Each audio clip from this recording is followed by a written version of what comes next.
அடிமை வாழ்வினும் உரிமை சாவு மேலானதுன்னு போனான். அந்த இனத்துல பிறந்த கூட்டம் இன்னைக்கு அற்ப ஒரு சீட்டு 2 சீட்டு ஒரு வாரிய பதவி இதுக்கு போய் முட்டிக்கால் போட்டு நின்னுக்கிட்டு கேவலப்பட்டுக்கிட்டு அதை விட கொடுமை அவனுக்கு வக்காலத்து வாங்கி பேசுறது.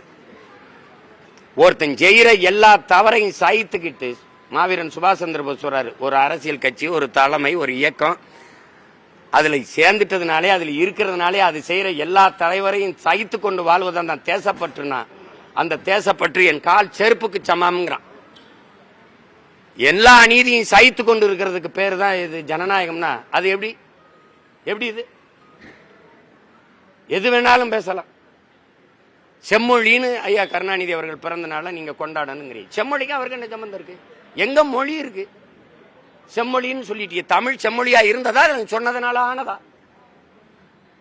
அவர் தான் வாங்கி கொடுத்தாரு. எங்க அடமானம் இருந்துச்சா? என் மொழி